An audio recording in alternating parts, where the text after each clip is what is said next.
Selamat pagi, selamat siang, selamat sore, dan selamat malam adik-adik di mana saja berada. Hari ini kita akan lanjutkan materi dengan topik mengelola informasi dalam ceramah. Kelas 11 SMK, semua jurusan. Adapun tujuan pembelajaran kita pada hari ini adalah menganalisis informasi berupa permasalahan aktual yang disajikan dalam ceramah berkaitan dengan bidang pekerjaan. Menyusun bagian-bagian penting dari permasalahan aktual sebagai bahan untuk disajikan dalam ceramah berkaitan dengan bidang pekerjaan.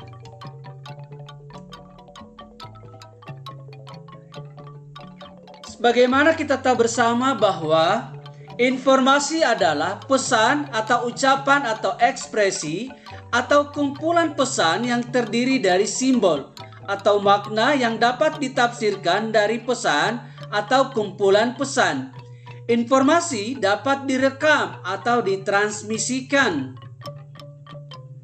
Secara umum, ceramah, khotbah, dan sambutan merupakan bagian dari pidato. Berarti ketiganya sama-sama kegiatan berbicara di depan umum untuk menyampaikan pikiran, gagasan, atau informasi kepada pendengar yang bersifat persuasif. Akan tetapi, topik yang disampaikan berbeda. Ceramah dan khotbah adalah pidato yang menyampaikan atau menyiarkan ajaran-ajaran agama. Sedangkan sambutan adalah pidato yang disampaikan sebagai pengantar atau pembuka dari suatu kegiatan. Unsur-unsur ceramah. Pertama, penceramah. Penceramah adalah orang yang melakukan kegiatan ceramah. Untuk menjadi penceramah, seseorang harus memiliki ilmu yang mumpuni terhadap materi yang diberikan kepada pendengar. Kedua, pendengar.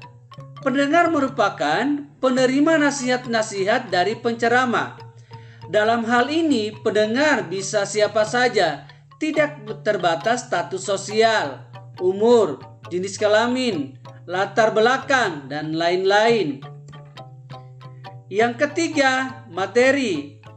Materi dalam ceramah berasal dari ajaran-ajaran agama. Akan tetapi, ceramah yang bagus adalah ceramah yang mampu membuat pendengar tergugah dan terdorong untuk melakukan nasihat-nasihat yang disampaikan oleh penceramah. Selain itu, materi hendaknya disusun secara sistematis, sehingga materi yang disampaikan dapat diterima dengan baik oleh pendengar.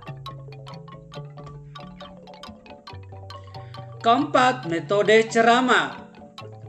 Metode ceramah adalah cara-cara yang digunakan seorang penceramah untuk menyampaikan materi.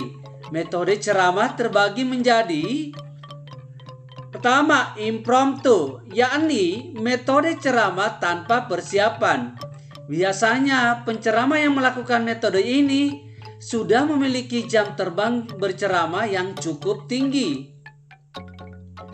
Kedua, menghafal, yakni dilakukan dengan persiapan, kemudian menghafalnya. Tiga, membaca naskah, yakni melakukan ceramah dengan naskah lengkap. Keempat, ekstemporan, yakni metode ceramah yang menulis pokok-pokok pikiran sebagai catatan pengingat. Demikian dari metode ceramah yang keempat. Dan yang kelima, media ceramah. Media ceramah adalah alat yang digunakan untuk menyampaikan materi kepada pendengar. Ceramah di zaman sekarang tidak hanya dilakukan di rumah ibadah, tetapi juga bisa di banyak tempat. Adapun kegiatan ceramah bisa dilakukan secara langsung ataupun direkam sehingga pendengar bisa melihat dari internet atau televisi. Struktur teks ceramah. Pertama, pendahuluan. Artinya pembuka Bagian ini berisi salam pembuka, ucapan penghormatan, dan ucapan syukur. Kemudian ada pengantarnya dari bagian pendahuluan. Bagian ini adalah paragraf pengantar yang mengarah pada topik. Biasanya pengantar berasal dari informasi atau berita yang faktual yang masih terkait dengan topik ceramah. Yang kedua, isi ceramah.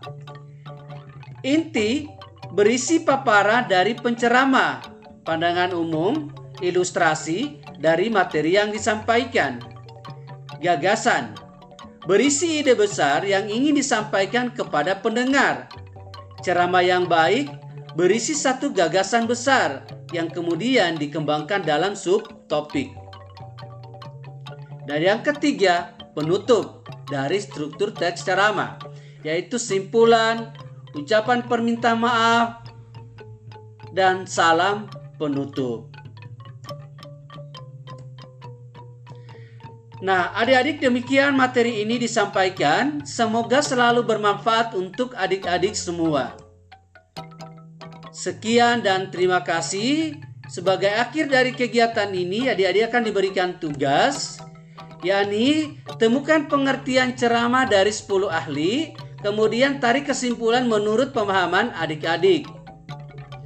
Tugas ditulis tangan, lalu difoto, kemudian dikirim di grup WhatsApp pembelajaran atau messenger pembelajaran. Akhir lagi dari kegiatan ini referensi yang digunakan dalam menyusun materi ini. Silakan dilihat dan boleh